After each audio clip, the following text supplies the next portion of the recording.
¿Qué pasaría si te dijera que el hombre que puso de rodillas al gigante Ferrari comenzó criando pollos y terminó en la bancarrota total?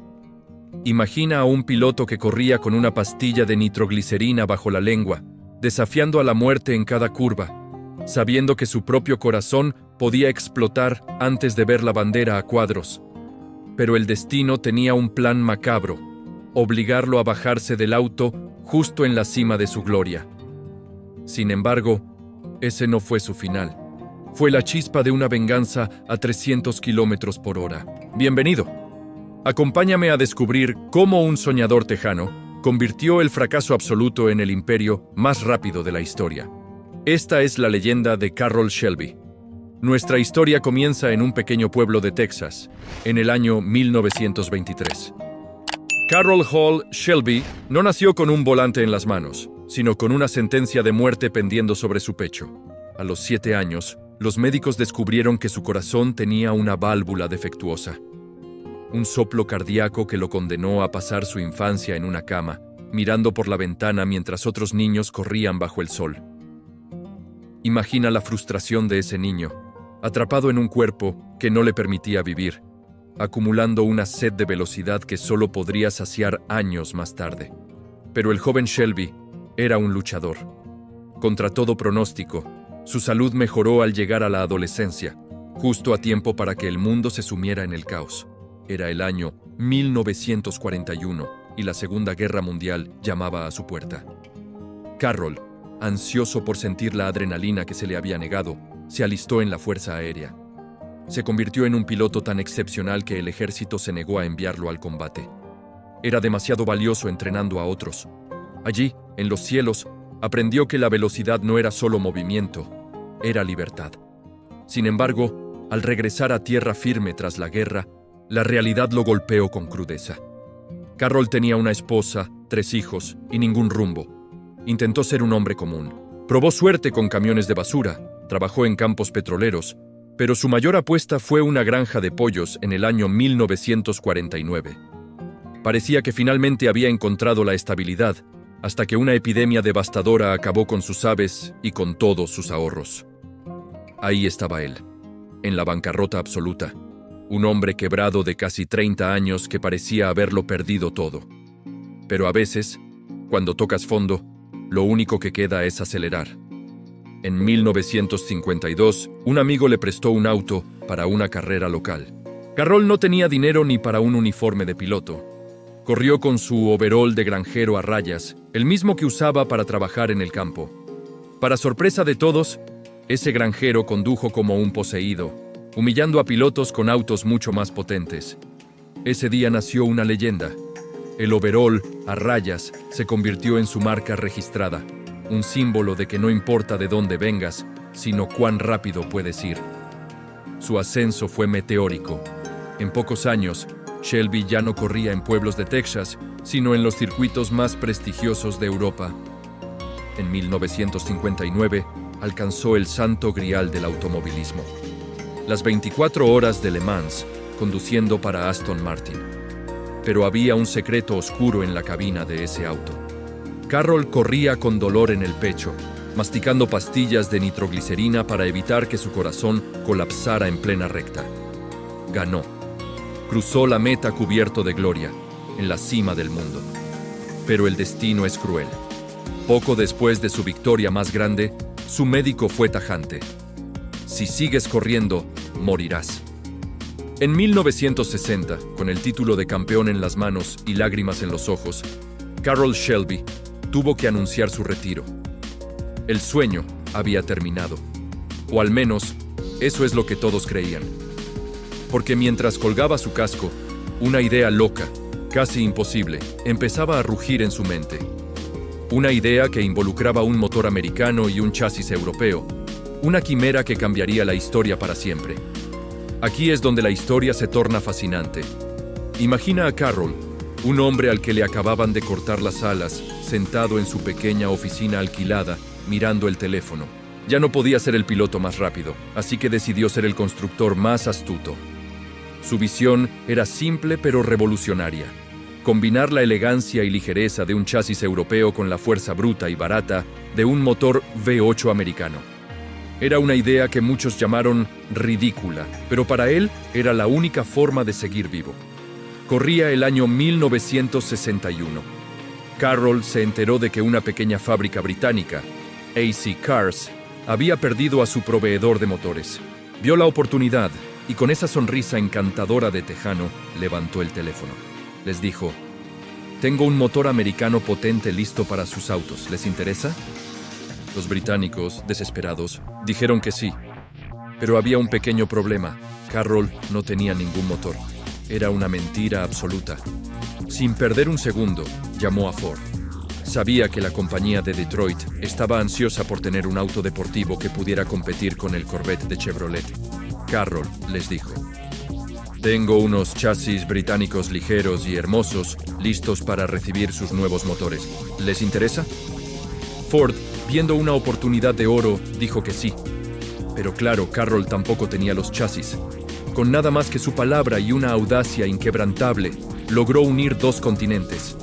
Había vendido humo y, a cambio, le dieron fuego. En febrero de 1962, llegó el primer chasis a su pequeño taller en California. Carroll y su equipo de mecánicos, un grupo de inadaptados y genios, trabajaron sin descanso. Cuenta la leyenda que, en cuestión de horas, lograron meter un motor Ford 260 en ese pequeño cuerpo de aluminio. Cuando encendieron el motor por primera vez, el rugido fue tan visceral que supieron que habían creado un monstruo. Lo llamaron Cobra. Dicen que el nombre se le apareció a Carroll en un sueño, flotando en la oscuridad de su habitación. Pero tener un auto no era suficiente. Necesitaba parecer una gran empresa. Cuando las revistas de automovilismo comenzaron a pedir el auto para probarlo, Shelby solo tenía un prototipo. Uno solo. ¿Qué hizo?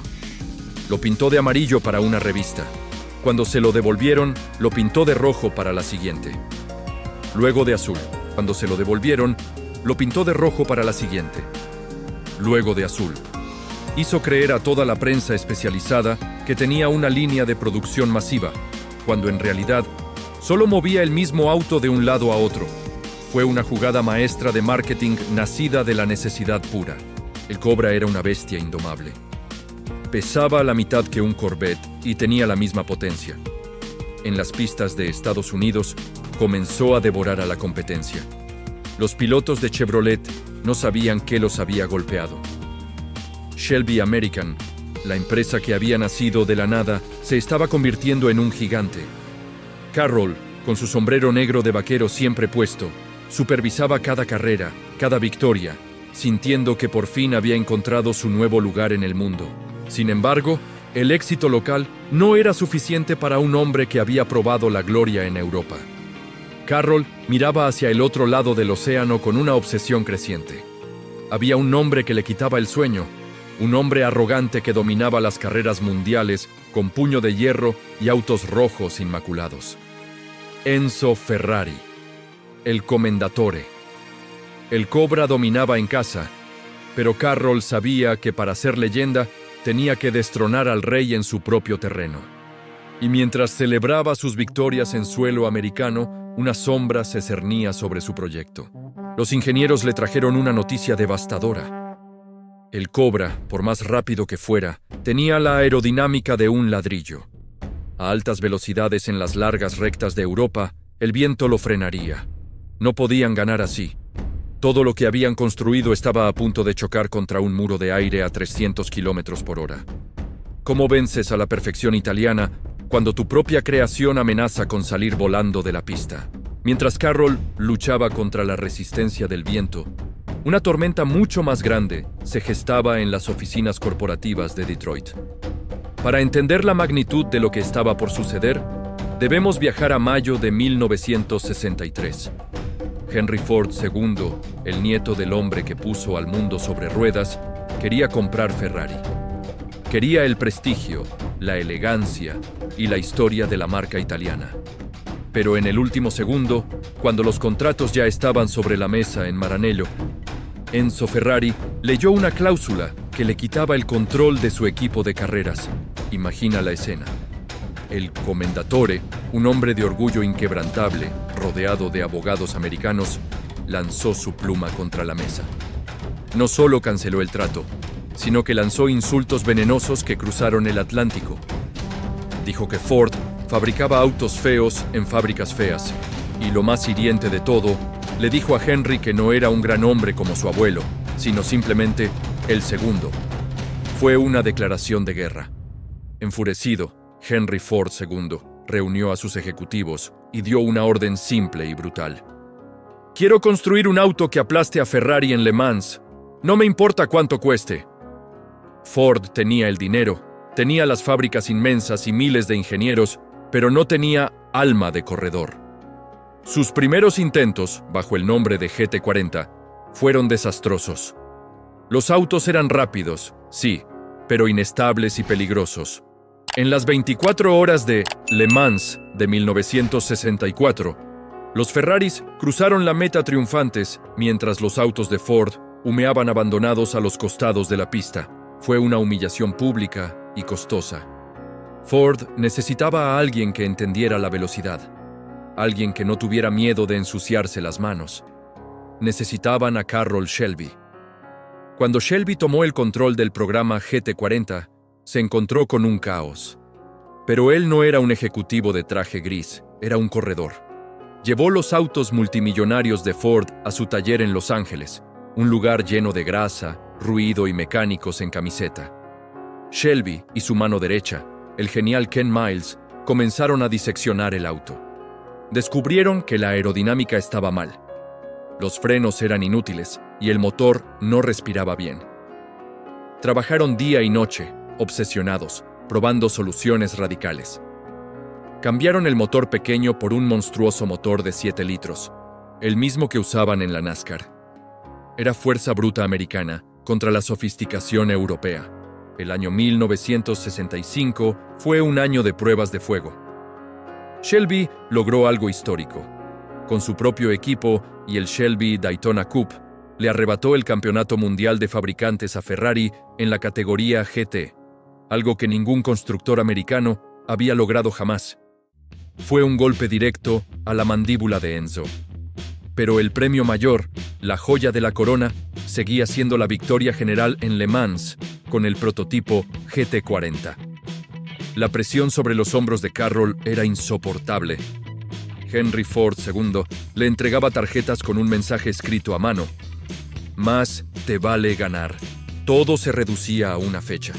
Junio de 1966. Ford había invertido millones de dólares, una fortuna incalculable, solo para vengarse de un insulto.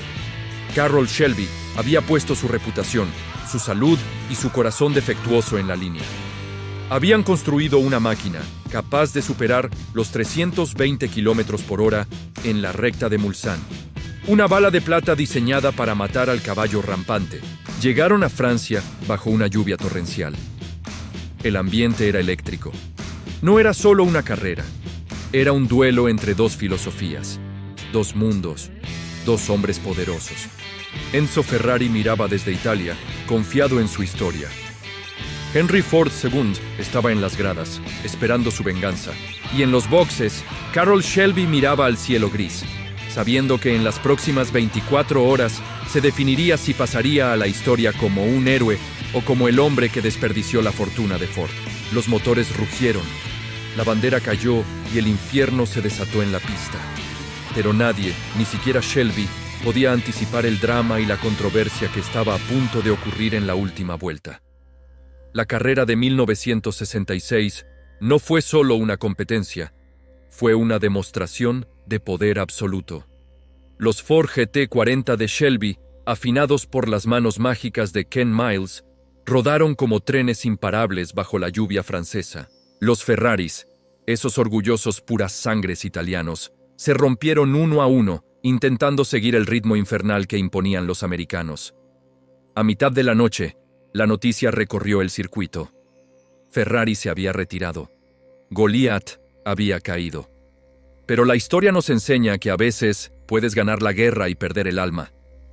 Ford, obsesionado con una foto perfecta para la prensa, ordenó a Ken Miles que lideraba la carrera con una ventaja inmensa que frenara para cruzar la meta junto a los otros dos autos de Ford. Miles, el hombre que había dedicado su vida a desarrollar ese auto, obedeció a regañadientes por lealtad a Shelby. Cruzaron juntos. Fue una imagen histórica, sí, pero los jueces decidieron que, por un tecnicismo de distancias de salida, el otro auto de Ford era el ganador oficial.